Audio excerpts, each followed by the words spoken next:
বিসমিল্লাহির রহমানির রহিম। আসসালামু আলাইকুম। যথারীতি আপনাদের সামনে উপস্থিত হয়েছি সংবাদপত্রে প্রকাশিত প্রতিবেদন উপস্থাপন করার জন্য। আজকে যে প্রতিবেদন আপনাদের সামনে উপস্থাপন করব, সেই প্রতিবেদনটি প্রকাশ করেছে দৈনিক আমার দেশ। আমার দেশ থেকে আপনাদের সামনে প্রতিবেদনটি উপস্থাপন করার চেষ্টা করছি। চলুন দেখি আমার দেশ কি প্রতিবেদনটি করেছে।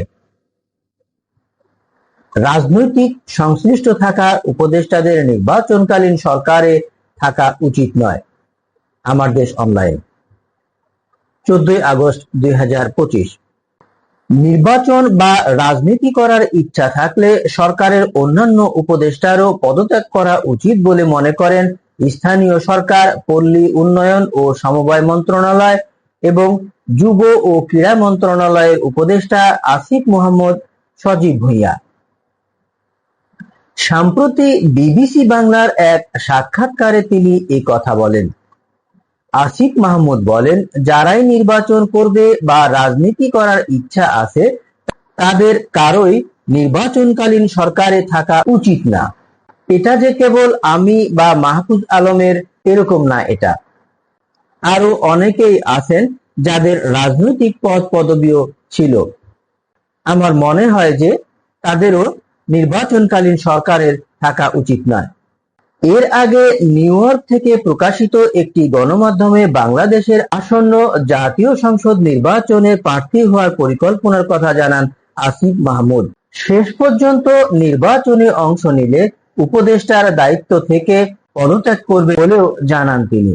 নির্বাচনে প্রতিদ্বন্দ্বিতা করার বিষয়ে আগ্রহ আছে, কিভাবে করব বা শেষ পর্যন্ত কোথায় গিয়ে দাঁড়াবে সেটা নিশ্চিত নয়, তবে নির্বাচন করলে বর্তমান দায়িত্ব থেকে পদত্যাগ করবেন বলে জানান উপদেষ্টা আসিফ মাহমুদ।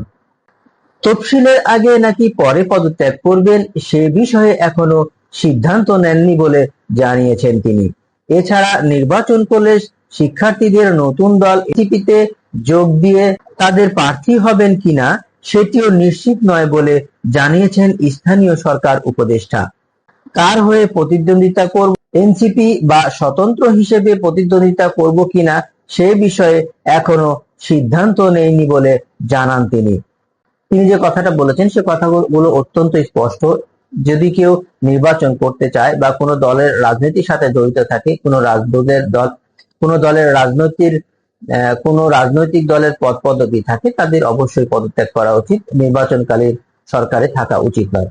বাংলাদেশের সকল মানুষ আশা করে যে যারা নির্বাচন করবে বা যারা রাজনৈতিক কোনো দলের সাথে সম্পৃক্ততা আছে তারা যেন এই বর্তমান যে অন্তর্বর্তী সরকার রয়েছে সেই অন্তর্বর্তী সরকারের সাথে যেন কোনোভাবে সম্পর্ক না রাখে, বরং তারা এই দায়িত্ব থেকে পদত্যাগ করে, নির্বাচনকালীন সরকারে যেন না থাকে। তো এই বিষয়টা অত্যন্ত সুস্পষ্ট বক্তব্য সবার পক্ষ থেকে আসা উচিত বলে সাধারণ মানুষ মনে করে। যাই হোক, সুষ্ঠু একটি নির্বাচন হবে, নির্বাচনকালীন সরকারে যতটুকু সম্ভব নিরপেক্ষ লোক থাকবে, এই নিরপেক্ষ লোকদের মাধ্যমে সুষ্ঠু ও নিরপেক্ষ নির্বাচন হবে, এই প্রত্যাশায় আজকের বক্তব্য শেষ করছি। ভালো থাকবেন সবাই। আল্লাহ হাফেজ। সালামু আলাইকুম।